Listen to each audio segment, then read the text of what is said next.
Hello and welcome to this edition of Consider This. I'm your host, Charles Lake, and today we're talking about asbestos, something I know about because I used to haul it as a trucker. And I now have asbestosis, and this is to keep people from going and doing what I did. When I got diagnosed with asbestosis, I went to the website and tried to find out as much information as I could. And I ended up on a website from a lawyer, huge law firm, because they seem to have pretty good information. And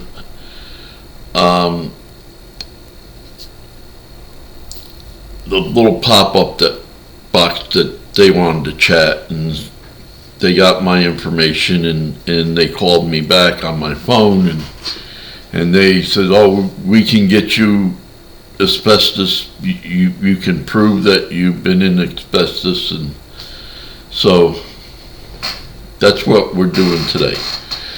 So in 2022 or 2023 actually, August of 2023, I was contacted by Mr. Jacob Bryant from an asbestos firm, and let's go over and get into it. This is the email I was contacted about a month before, and this is his first email, and he came across it on my website, which is an old website. I took this down several years before, and he wanted me to put their information on my website. And so I got back to him, and this is my email to him, and this date is wrong. I actually, when you're not getting oxygen, your brain don't work very well. So I've since gone back and looked up when I was, and it was in 2022 that I was contacted by Savlock Law. So let's, I'd like to correct that.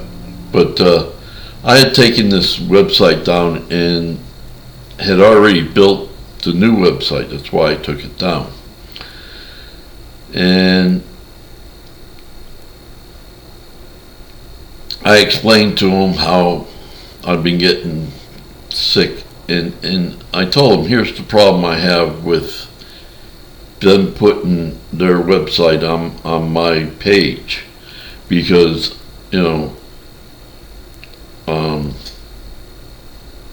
I was let me move this up so you can read it.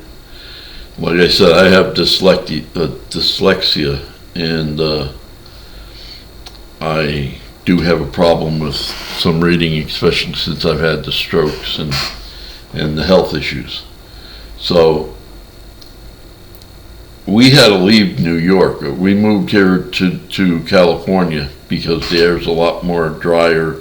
And when I left New York, I could only walk about 150 feet at the most, and I'd have to sit down, and I'd be out of air, and my oxygen level kept going down into the low 80s and upper 70s. And that's by the time I got to the hospital, which was an hour away. I was diagnosed by a Dr. Harris. He had an office in Kingston, but he was down by the city, was his main office. I can't remember the town. And the problem I have with the way they test you for asbestos is they do it in air conditioning and everything else. But you don't not everybody has air conditioning. I did in my house, but I didn't have it outside, and I worked outside. And that's when my oxygen levels would go way down because of all the moisture impedes the oxygen getting into your lungs. Because it used to rain all the time over there, and it was when it was about to rain, or just having the muggy days, that my oxygen level would drop so far. The worst it was an hour after I was working in my backyard, walking back and forth from one shed to another to get material to make something, and all of a sudden I didn't know where I was, and my wife came home and took me up to the hospital, like I said, an hour away. And when we got there, my oxygen level was 78, and they threw oxygen on me, and they kept me overnight. In the morning I was fine, and they released me. So that's the problem I have with the hospitals and the way that they run their asbestos testing. They do it in a controlled environment, and I think that is wrong. So because of that and certain things, I told them I would not want to share my website with them, because I feel that they're fraudulently making it so that people cannot collect the $30 billion that was set aside during the Bush administration, which there I have a problem too, because the Bush administration, Dick Cheney was the vice president who really worked the things behind the scenes, and he was the head of Hildeburton, I'm not saying it right, and they owned W.R. Grace, who I used to haul the polystyrene food containers with, but they also had the big poisoning up in Libby, Montana, with the asbestos poisoning. And so this is all linked together, and the way they wrote the law, and here we go here, so this is what they told me, and yeah, they leave a blank page because they're so special. They told me that they couldn't, please understand that our reason for not pursuing your claim may be based on certain criteria. But once a huge law firm like this tells you they can't take your claim, and I called them after I got this letter, and I'm like, I can prove that I've been hauling asbestos. In fact, I have one of the loads that I hauled the asbestos on. I have one of their, it's right here, and it was for Muncie Products Corporation, Muncie Products Company, which is now Muncie Baker Henry, and they moved their headquarters from Pennsylvania to to Canada, from what I understand. They still have their terminals down here where they make the stuff, but it tells you I picked up 46,628 pounds of asbestos, and it was shrink wrapped in laminated bags asbestos white, and I got a copy of it before they put in before I signed it. The company made me a copy, so I proved that, and I've got my log books from where I used to go up to John Mansville and Asbestos, Quebec, and all these places in you're saying, well, not everybody's been in asbestos, but you've been in asbestos a lot more than you know.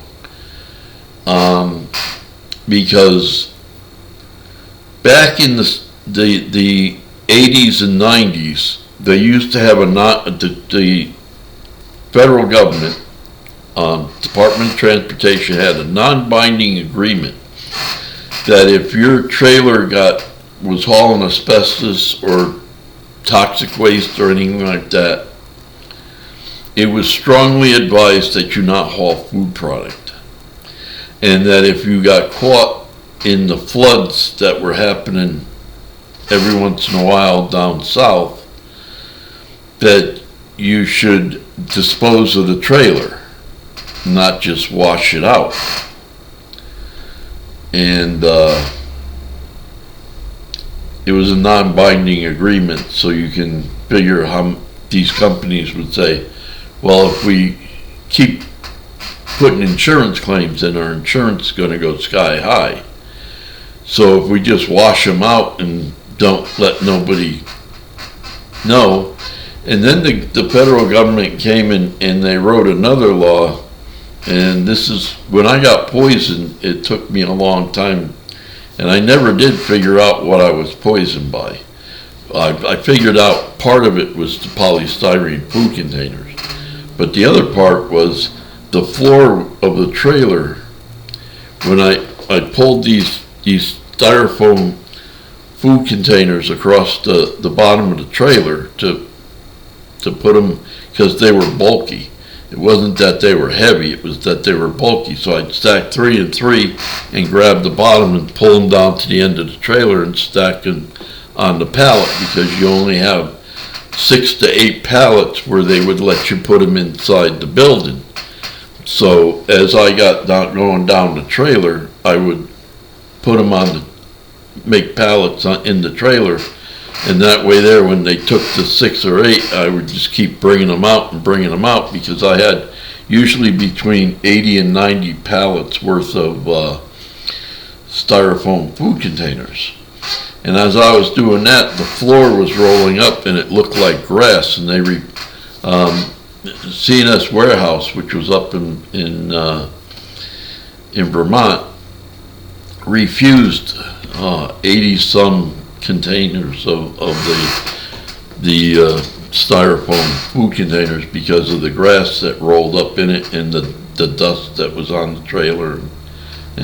But they accepted the other several thousand. So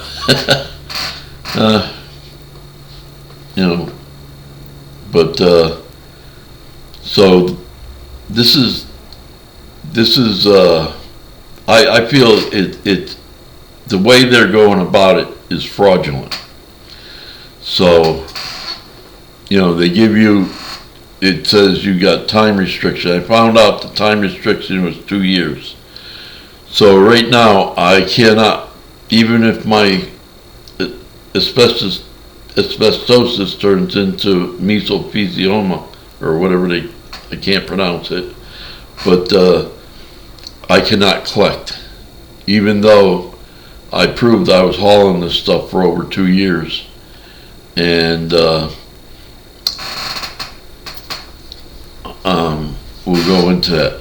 But this is what I mean about, here, let me bring up the website here. The live chat. And they tell you,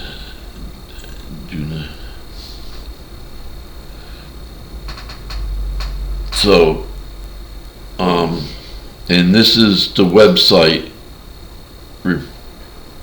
that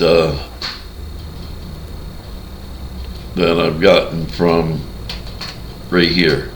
If you click here, And this is a live website, and you can type in your information and they get back to you. And here, let me just click yes. I am here to help. Can I please have your name? And it'll go on and on and on. And I'm just going to click this off here, and so we can get to the rest of the page. And it says asphalt. MPC Trucking used to make the roof coatings and the driveway sealing and paints and other things. We hauled a lot of plastics, the roof materials that they used to make. That's why we hauled the asbestos down. And there are a lot of other things there and they, like I said, they have a lot of information on their page, and this is to hook you and get you to.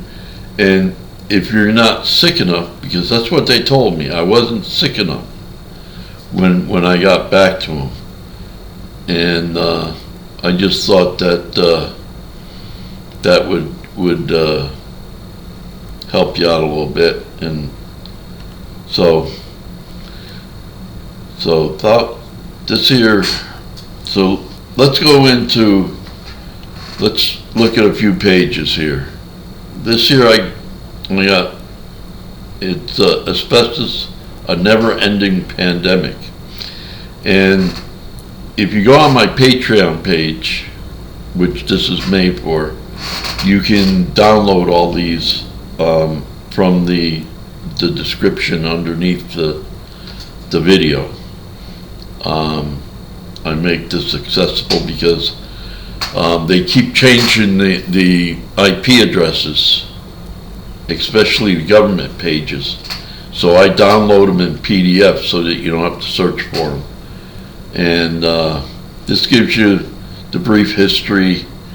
And Libby, Montana, where W.R. Grace poisoned the people there. They also poisoned the people over in Massachusetts, Walburn, Massachusetts, back in the 80s, where a bunch of children died, and W.R. Grace made a settlement there which was nowhere near right, but that's my opinion. So, but I highlighted a few sections that you should read. Grace also sold fireproofing material, which is cancerous, and contained the asbestos in it. So that's why it's cancerous. But you can read all of this if you can download it, and the cost of it, who pays, and these companies that went bankrupt, except for I believe John Mansfield's still producing up there in Quebec, Asbestos, Quebec. It was really wild. You're driving up through all this farmland, and big chutes of asbestos are shooting out of the ground, and the cows are walking around it. It was really weird, but that's the way it is up there. And so they put together a $30 billion trust fund, and asbestos connect around the world, and it goes and tells you. And and I put this up so you can read it. If you go to my Patreon site and download it, you can read it for yourself, and you can get what you need out of it. But the asbestos timeline, I wanted to make asbestos industrial lobbyists successfully overturned the ban in 1991. So instead of making materials that would work just as well, if not better, they decide to keep poisoning people in 1991. And the last thing here is in 2004. There's 40,000 deaths that occur each year from asbestos-related diseases. So just to make you aware that this ain't happening to just one or two people around the world. It's happening to thousands, tens of thousands. Okay, and that number could change. Okay, the asbestos funds, and this should bring it more attention to it. Okay, the average, now if you settle, the average is up to 400,000. If you settle, they say in your life it's only worth 400,000. If you take it to a settlement, you get 1 to 1.4 million. And if you take it to a trial verdict, you can get 5 to 11.4 million.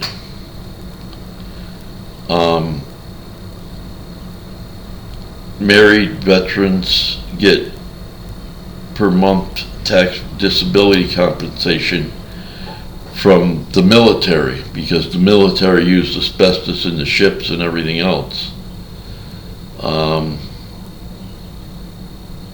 And you can read all this. The Asbestos Trust Fund came from all these companies here in John Mansville. I didn't look up the one that I've got the sheet to, but W.R. Grace, they're both in there. These are companies that dealt with asbestos and everything, okay?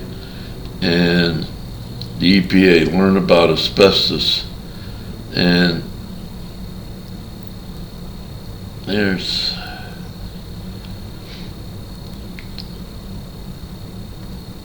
I missed it. Let me see here. There's here it is.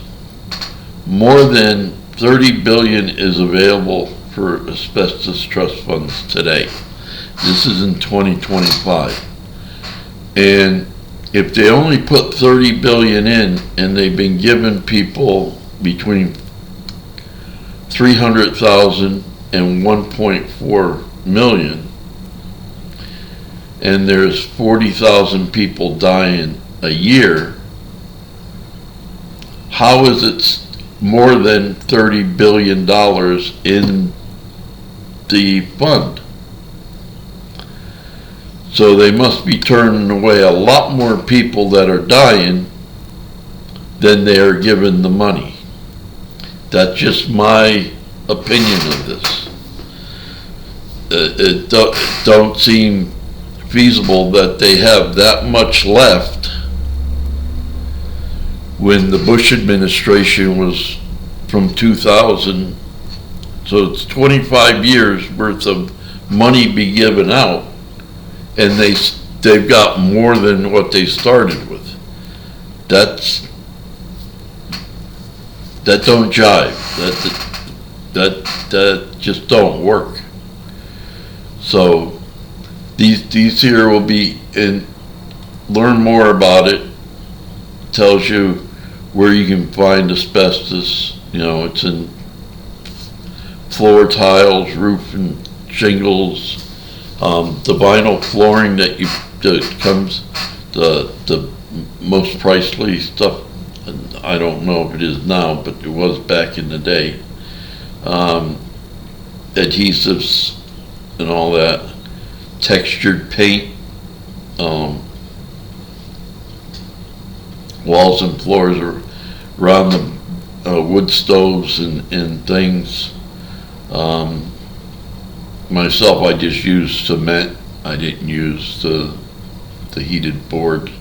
I made my own cement thing and put it up on bricks and set the wood stove on it. Didn't have to worry about it. Walls and floors around the wood burning. Hot water, steam pipes. When I was growing up, we lived in the projects over in Danbury, Connecticut, and all the pipes had big wrappings on it, and they were all falling apart all the time, and so we were exposed from that too as kids. And oil and coal furnaces, which that's what we had, a big oil furnace that heated the projects. Heat resistant fabrics, which is all the clothes that they sell your kids that are fire retardant and all that. Automobile clutches and brakes are still made with asbestos, and drinking water has asbestos in it because it's a natural mineral, comes out of the ground. They have and all this stuff is probably going to go south with idiot Trump in there. So it's just one thing to be careful about. How can people, asbestos. Now, the other thing about, we used to haul, let me go into my website here, and we used to haul asbestos, and these are all the times I've hauled asbestos, and this is the one I've got the sheet for. But there's not many times. But if we, like right here, let me explain this to you. I showed you all on the asbestos sheets, or on the WR Gray sheets. Some of them have a red mark on them. The trailer is red. These are trailers that hauled asbestos before hauling food product. And these are only from my files. There were roughly, there was 5 terminals that MPC had, or Muncie Products Corporation, at that time. And there were roughly between 200 and 400 drivers, independent contractors like myself, working there at any certain time. The trailer numbers highlighted in yellow, they were the trailers that had Muncie Products Corporation, which is roof coatings and driveway sealers, and we would deliver them. And let's go to the Muncie product loads. Okay, so you can see we had multiple stops, and these are just the 2 years, year and a half. I didn't have the ones from 89 to 90, because there I was working for an owner operator. This is when I bought my truck, and I bought it from MPC Trucking. And so these here are only from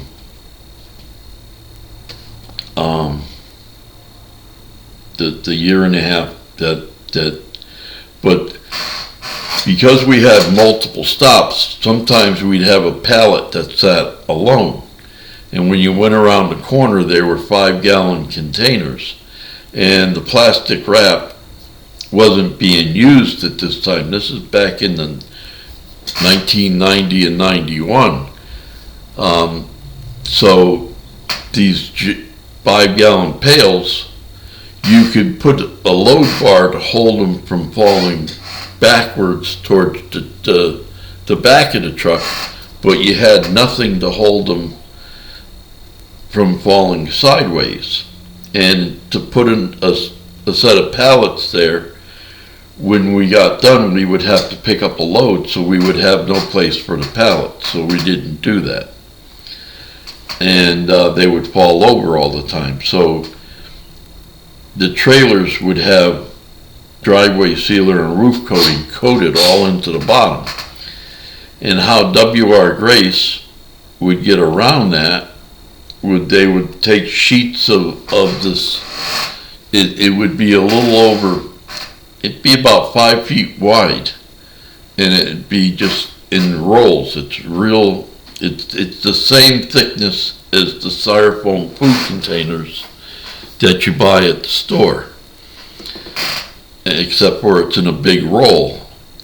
And they would roll out a certain amount of footage, and they put two because the trailers were 110 inch wide, and they would put 2 sheets on, and then they would start loading them, and they would load the trailer from floor to ceiling all the way back, and that's how we had the 90 pallets in it. But you can see that some of them were both hauled asbestos and for W.R. Grace, and these are only my records. These aren't the records of the other 200 to 400 drivers. So, as you can see, just with my records, about over a quarter, maybe a quarter to a third of them either hauled asbestos or hauled W.R. Grace, which has asbestos in it. I mean, MPC trucking, excuse me. So this is something that really, I mean, even if you've never been around, you don't think you've been around asbestos, you're bringing it into your house on the styrofoam food container because they're packaged in perforated plastic bags. Or at least they were back when I was hauling it. So, and these are food warehouses all over the place. So sometimes I dropped them at a drop yard. So some other driver would pick them up, like Brooklyn. We also hauled, let me see if I have it here. We hauled Amstar sugar from Brooklyn.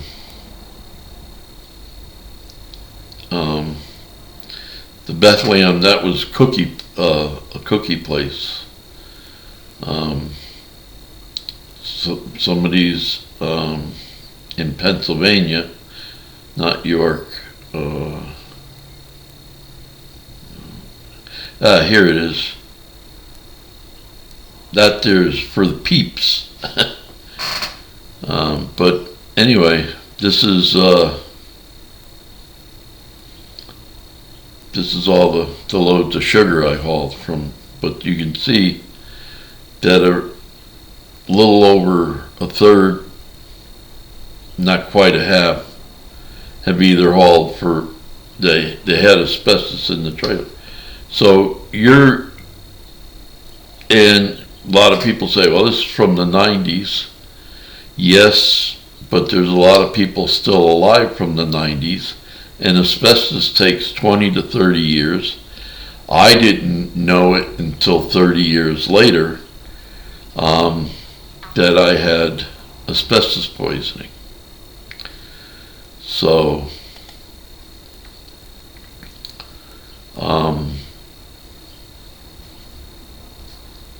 if you are diagnosed, don't go to a lawyer beforehand, because you'll end up getting a letter like this saying that please understand our, and it's Savlock law. And they're the biggest asbestos, at least back 2022, they were one of the biggest asbestos litigators in the United States. So it's just, I've been to other ones, and they said because I was told no by these people, they wouldn't even consider taking my case.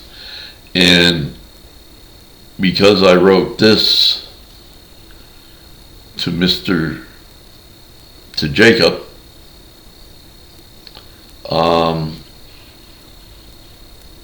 I never heard back from him.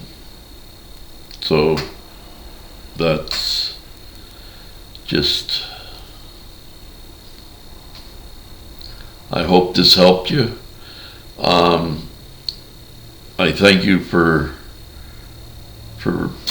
being a patron, and I hope that this never comes to bother you. But, with 40,000 people dying a year, and I'm not sure if that's just in the United States or if it's worldwide, but that's way too many people dying from asbestos exposure in this day and age. We have the means to make other stuff. I hope you have a really good day, and I thank you for listening.